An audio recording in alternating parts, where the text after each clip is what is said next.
I'm Juanita Jennings. I've been a Roswell resident for about 7 years. I moved here in 2014, so I'm not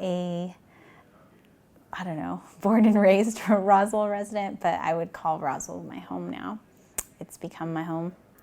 You know, when I first heard of Roswell, I moved here because my husband, this is where he lived, and I had heard of aliens, but I didn't know much about Roswell.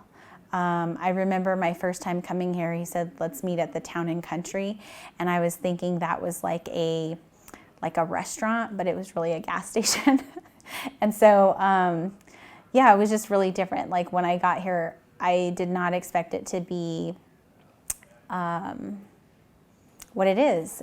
I think I expected, my expectation of Roswell was very kitschy, very sci-fi. But when I got here, it's very country.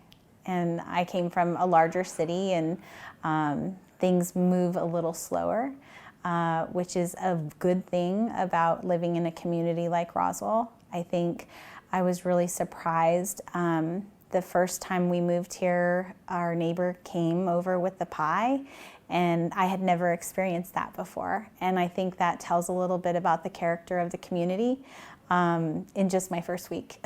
I was really surprised because we just didn't get that where I moved from. So, a perfect weekend in Roswell, if I had nothing on my schedule, I would definitely take the opportunity to go to Bottomless Lake State Park and do a little bit of kayaking and have a nice picnic out there, take my kids, take my dog, do a little hike with them, come back. They have a great playground. My kids would love to play on that.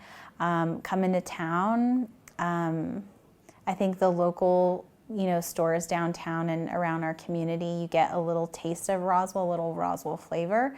Have lunch, or early afternoon cocktail drinks. And then I think for the evening time, I think finding just a great place to have dinner.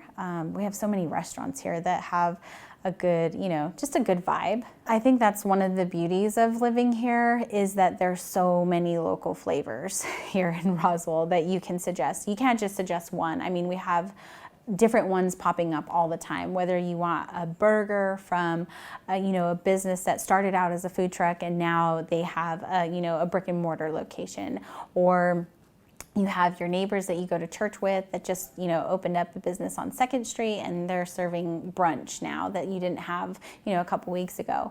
I think there's so many different local venues that you could, whether it's Mexican or Asian food or American traditional barbecue. I mean, your Southern country, you have so many different breakfasts. I guess that's another thing I would do. I love breakfast in the morning, and so Cowboy Cafe is kind of one of our favorites. Just that good Southern cooking that you get, biscuits and gravy, and then you have to add the green chili. So I think the city did a really great job at ensuring the safety of our community. I think they took into consideration our community is very different in how we assessed COVID, right? I believe the city communicated in a manner that was safe for everyone, calming, disseminated information. We produced more information this last year to the community than we probably had done in the last 2 years combined, with just keeping people informed about what was happening, local businesses, city services. One of the greatest things that the city did during COVID is that no city employee lost their job by the city's decision.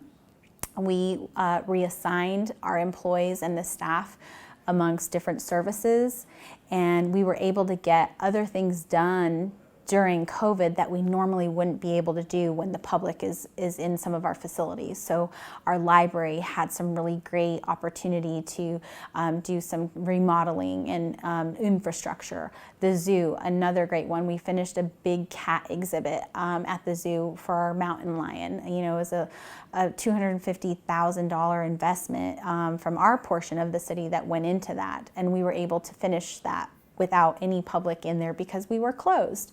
So I think the city overall did a really great job at communicating to our citizens as well as to the visitors, letting them know when the time is right, we're going to be open again and you can come back in a safe way. I think the festival in itself has changed, not only due to COVID, but just the nature of outdoor festivals because of COVID. I think that they're going to experience more intimate settings. I think that's probably the benefit of COVID, is a more intimate, immersive experience rather than just gobs of people with loud music and vendors. That's not the experience that they're going to get this year. This year it's going to be an intimate experience with immersive opportunities for all ages, from young kids all the way to our seniors or more seasoned individuals. Things for teens, something for our teenage population to do. I think that we've kind of missed that in the past, and again, I feel this year, because of COVID, and even not because of COVID, I think it's just going to be a whole different festival, something that we've never done before. Well, we know that it has a huge impact for the Roswell economy. I know that there are some of our local businesses that in this 3-day period, they produce more than sometimes they do in a full month of operation. And so it was really important that the city continue to have this festival to support our local businesses, to support our community and the economy of our community. And so our goal is that we're bringing visitors in to our community in the most safe way, but also giving them an opportunity to experience all the city has to offer. So I think Roswell is the perfect hub for coming to the southeastern part of our state. We have a beautiful state. As you said, it's the land of enchantment. So we want them to stay the night in Roswell and then take some day trips to some of our neighboring communities that have really great assets like Ruidoso. You're down here in Roswell, 45, 55 minutes away, you're going to be up in the mountains. A little bit further, you're going to get to experience white sands. If you go a different direction, you're going to go to National Monument or Carlsbad Caverns. It's just, I think Roswell is that regional hub where you can stay overnight and then have a day trip and experience something else, come back, recharge. And, we have Bitter Lakes Wildlife Rescue, which is a great opportunity for a sunrise or a sunset.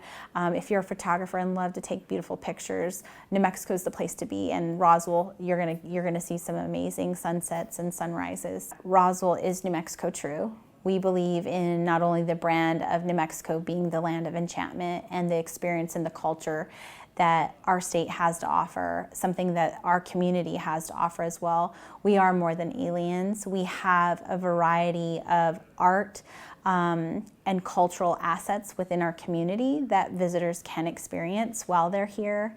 And we appreciate the support of the New Mexico State Tourism Department that helps us get that message out there to bring visitors to our state in a safe way. When you work for the city, you get to hear all the amazing stories of people that come here seeking the truth, some that are coming to tell you what they've experienced. And so one of the greatest times that I've had is I've been able to work in the visitor center, and I get to talk with the visitors, and I've had visitors tell us of their experience of being abducted, of seeing sightings that, they've been driving down on Highway 70 and their wife was in the passenger seat and an aircraft that looked like an unidentified flying object was next to them. They saw a flash of light and pretty soon they were out in Mars. And then 10 minutes later, they're still driving, they're making their way up north, and everything is great. So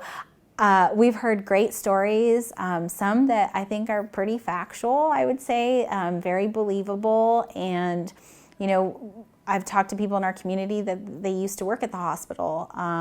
Their grandparents were there the night that the incident happened. And, people don't talk about it. You didn't talk about it. You didn't share it with your neighbor. Everything was so confidential. People were fearful. So, you talk about COVID and the fear of COVID that it's brought on the community. We've heard that about the incident, the fear of the conversation of something happened out in that field that night. And everybody was so scared and didn't really know what to say. We've had visitors come in talking about, their pets and their pets talking to them because they had an experience with an extraterrestrial, and they're now able to communicate with their animals. So we've had it all. We've had those that are very scientific as well, that, you know, they've done their research, they go to the UFO museum, they're here to help in that effort of research. So like I said, we've had it all. I believe there's something out there, yes. I do. I don't know what, but I think something happened. I do think there's other life out there. I don't know if it's alien life, but I do think there's something else out there. I'm Stephanie Mervine, tourism manager for the city of Roswell. I've lived in Roswell for 16 months. I came to Roswell from Maryland, and I came for the adventure. I was intrigued by the UFO Festival and the wide open spaces of New Mexico, and I really wanted to participate in the overall goal of more awareness for this event and raising the brand level. So what happened to our community here in Roswell when I first got here, it was a complete shutdown. And so we worked hard to pivot in this community and figure out what we could do, especially from a tourism perspective. Juanita and I did join a task force for the state to start working on, when we're out of COVID, what does that look like? I think it was a humbling experience. And you know, we're really happy that we're pulling through it at this moment. One of the main things I'd like them to experience if they were coming here for one day would definitely be Bottomless Lakes is sort of your entry if you're coming from Texas. It depends on which area you're traveling from. But the wide open spaces, we just reopened our zoo, which is a beautiful boutique setting of a zoo. And the restaurants, the authentic cuisine of sort of a Tex-Mex that's unique. I think the chilies, that's a big push here. And it's just also the people. This region of New Mexico is uniquely different than other regions in New Mexico. So I think getting to know just their stories and the people and the businesses. This is also where John Chisholm came through with the steer, and so there's that whole background and storytelling, and then of course the alien story too.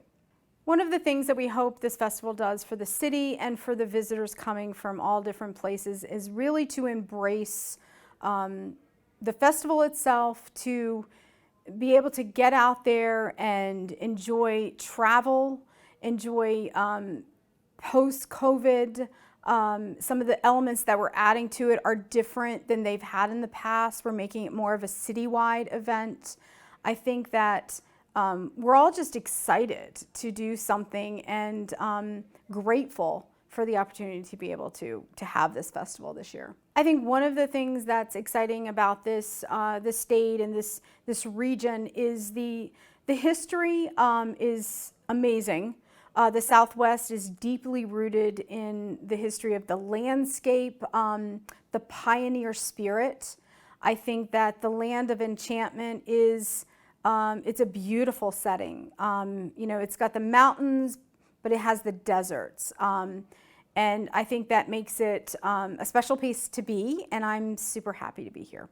We've heard a few. So some of the people that have shared their stories with us have been very interesting, because sometimes it is that stargazing that rolls into something more. And it's a lot of fun, because I think people, they kind of build on it, and we've all heard them. And it just makes it fun and exciting. Yes, I definitely believe, and I like to learn more about the believing, so it's fun and interesting. My name's Joe Nebb, and I'm the city manager for the city of Roswell. 4 years in New Mexico. Roswell's my only place to live in New Mexico, and so I'd say that some of the people I work with feel like it's forever. Prior to here, and of course my job is what brought me here as a city manager. There's only one in every town, and so I came down from South Dakota, And my wife and mother-in-law and sister-in-law all live in Roswell now. And so when I came down, I guess the big thing that really draws your attention to Roswell is that billion-dollar brand of aliens. But when you start to discover what Roswell is, it is a very diverse community. If you take into account that they have 2 hospitals, they have the Military Institute. It brings in worldwide people as well too. It's the dairy capital of the Southwest, and so it is a very diverse community with all of the different people that come in here. Roswell is looked at as a regional trade center for the southeastern New Mexico area, and so it brings in people from all over this quadrant. It's a very mixed culture, but I think what makes Roswell is that diversity that brings all these different people, all these different influences. It brings them all into the same community. The one thing that I've always appreciated working in communities in the Midwest, they're very good people. They mean well. They speak straight, and they say it how it is, and it's really nice. And they will take their shirt off the back in order to help others. So when we talk about anybody coming here for the weekend, first, don't get a lot of sleep, because we're going to try to pack everything into a short little weekend for that. But again, if you look at the city services as well too, we have the Aquatic Center, we have the Roswell Museum and Arts Center, we have the Spring River Zoo, we have the Nancy Lopez Golf Course. Roswell actually has 3 golf courses. The Country Club, Nemi Golf Course, and of course the Roswell Nancy Lopez Golf Course. And so you can come and stay busy throughout the entire day. When you get outside, the Anderson Museum is another one that I should mention, the UFO Museum. So you can find things to do along with all of those institutions, plus any of the businesses out there that are associated with what they're trying to do with their wares. You get outside of the city, then you have the bottomless lakes, you have all the other communities around us, Ruidoso and everything. So you have a full packed weekend. So I would just say don't rest too much, but find time to go out. We've got a good nightlife as well too, depending on what you're involved in. And COVID was tough on Roswell, and it was tough on everybody. I think it was something that nobody really understood the implications, all of the involvement on that. But if you take into account that right prior to COVID, if you know a lot about Roswell, we are oil and gas as well too, and so we're right on the Permian Basin. Oil and gas actually took a hit as well too. The pricing dropped, the market dropped, and then we were hit with this pandemic, and so it almost felt like to us a double whammy. And so what happened? When you're out there, when you start affecting businesses. We've never had governmental influence where you've actually shut down businesses before. So it was really an unknown as to what we were facing and how it was going to go. The city went proactive. We ended up reducing our budget by $31 million. We cut 101 jobs. I think that austerity moves that the city council did with that, it did provide us with the opportunity that we're coming out of it with a big bang, and I think that's what we like about the UFO Festival as well too, is that that's going to be very important for us as that reopening of saying we're here, we're still here, we've always been here, and but. Yeah, COVID was very difficult, and it was just, you never knew exactly what next shoe was going to fall. And so stressors on everybody, on the public, different ideas about how to manage it as well too. It was just very difficult, and we're coming out of it now. I look at the UFO Festival as being this restart, this good 2021 activity that's going to really kick everything back off again. The UFO Festival brings in people worldwide. I mean, it's either the brand or it's the mystery that comes with it.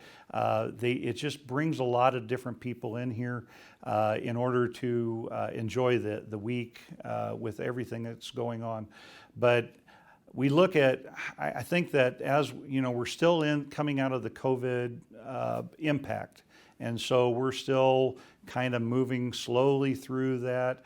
But we believe that we're right on the precipice of coming out of it completely. The state is planning on, if everything works the way they hope it does, they're planning on opening the state up back in June, trying to move everything back to normal as best as possible.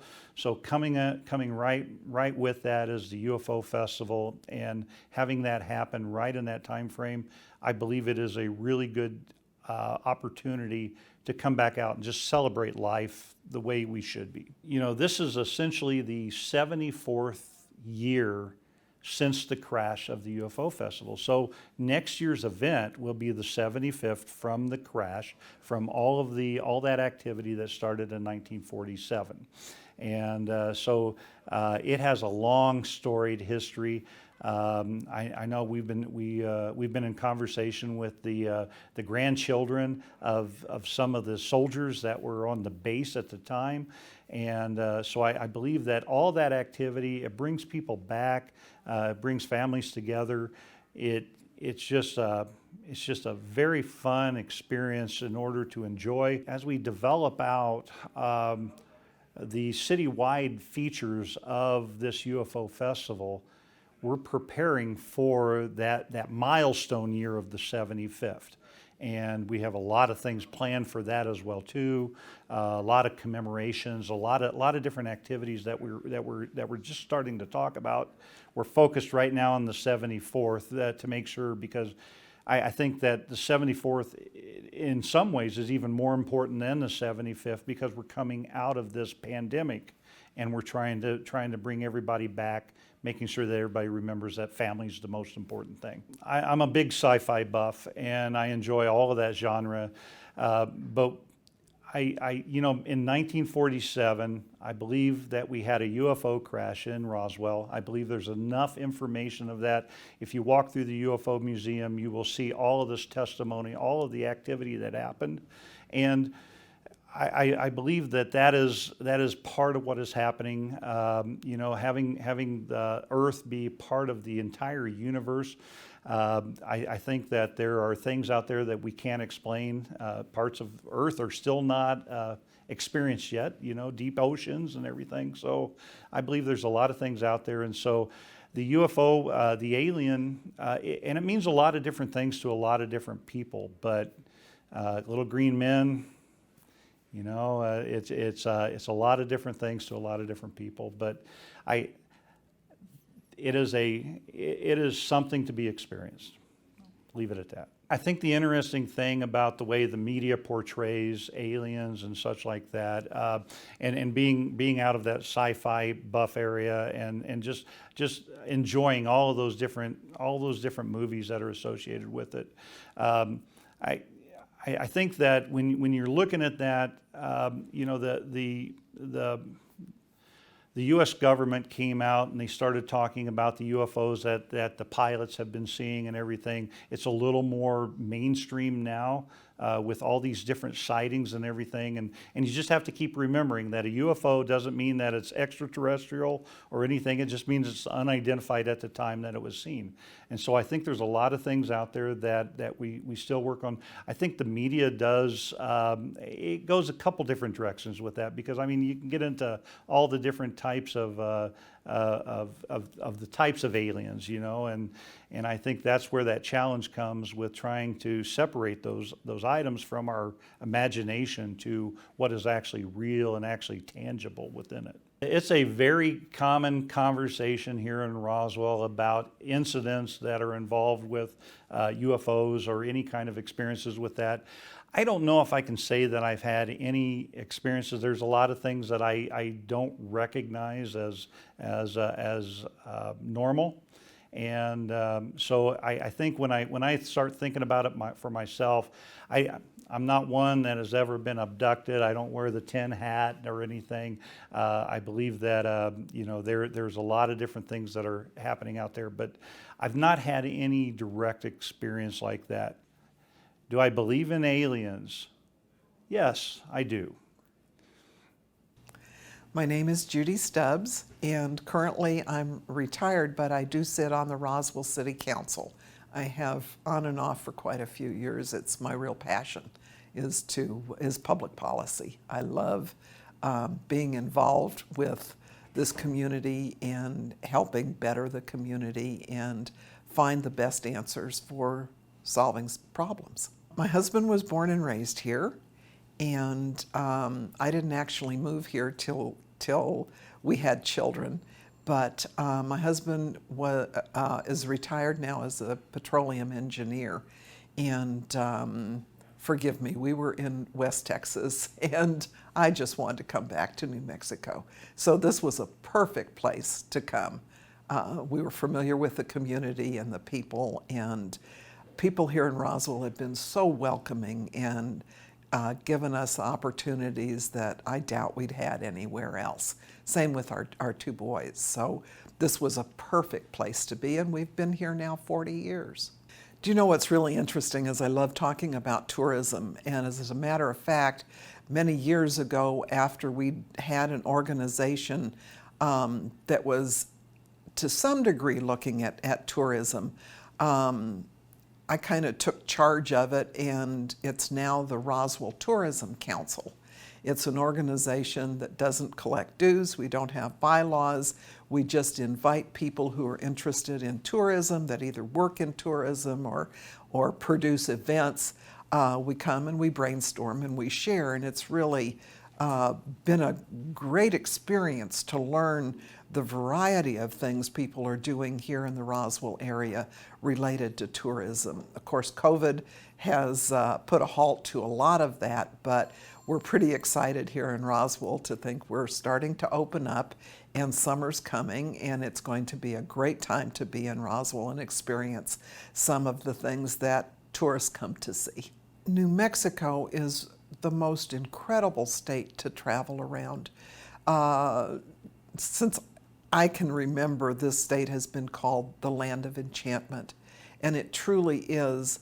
From the sunsets we see here in Roswell, from the fact that we are pretty flat here in Roswell in kind of a desert, but 70 miles away from us are beautiful mountains, and on many days here in Roswell you can see that 70 miles away. If it's clear enough, which it typically is, you can see the snow on those mountains. It's like you're living there. It's wonderful. This state is incredibly diverse, with basically the three cultures that grew this state and made it a state, and that's the Native Americans, the Spaniards, and of course the Anglo. And it's such a beautiful blend of people. And northern New Mexico is so much different than the southern part of the state. Down here where we are, is more flat. We do have some pretty mountains as well, and probably much warmer climate.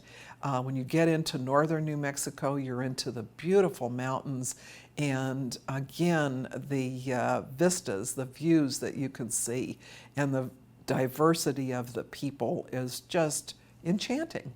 It's a wonderful, wonderful state, and we typically look at the four corners of the four parts of the state, because New Mexico is probably as close to square as any of the 50 states. But you take each of the quadrants, and they're so diverse, with people that still come together and love this country and this state. And I tell you what's beautiful about Roswell, and something we talk about in tourism quite a bit, is Roswell's the perfect place to kind of headquarter and take day trips from here and visit, again, some of the most incredible things. The Carlsbad Caverns are maybe 90 miles away. And when I say that, most of the trip is flat, straight land, so it doesn't take very long to get there. And there's some beautiful things to do there. Again, west of us is Ruidoso, which has world-renowned horse racing in the summer and fantastic snow skiing in the winter. So it's just a quaint kind of, mountainy town that's wonderful to go to. That's less than very easily done in a day from Roswell. A little further away, we have the national monument. It just became a national monument of the White Sands, which there have been a lot of aero type testing, and it's just a really cool place to walk on those sands. So there's so much to do and headquarter here in Roswell, but I don't want to minimize what we have here in Roswell. Peter Hurd and Henrietta Wyatt lived in this area and did their painting and their amazing art. So much of it is on exhibit right here in Roswell in the Roswell Museum and Art Center. And other artists that have come here, the Anderson Museum, which is a privately funded museum, has had the most remarkable artist in residence program over 50 years now, where the Andersons and their foundation and their people have brought in artists from all over the world, actually, who have been juried to be here and create some of the most wonderful pieces of modern art, mostly. So that museum is just phenomenal. You're not going to find art like you find in those two museums almost anywhere else. So we're very, very proud of that. And of course, it was there was Walker Air Force Base here, a little south end of town, which was a strategic air command base during the Cold War as well. It was shut down in the late 60s, and so because of the history that went on there, we have a great Walker Air Force Museum as well, if someone's interested in the history of that era of time. And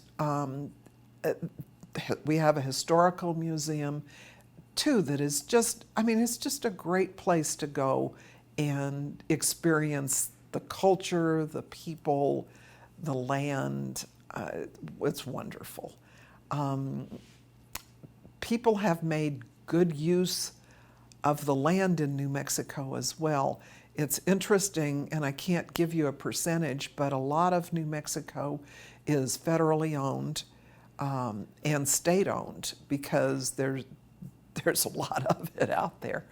And we work very closely in these areas with the Forest Department and Game and Fish, and there are a lot of wonderful places to camp and hike and fish and hunt in New Mexico. Again, several of those places could be and are a day trip from Roswell. So the diversity that is here is what makes it so wonderful. It makes it a growing, a learning, a finding out experience kind of adventure to come to New Mexico. And I am very attached to this southeastern part of the state.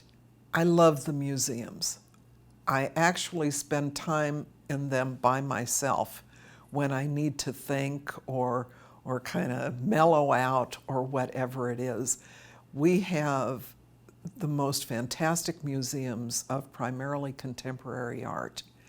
And I probably see something different every time I go. There's so much in the Anderson Museum and the Roswell Museum and Art Center. There are, of course, changing exhibits quite a bit, but some of the ones that I know have been there as long as I've been in town, I see a different perspective when I go. So that's my passion, I think. I love to do that. The Historical Museum is wonderful as well. It tells you the history of the people.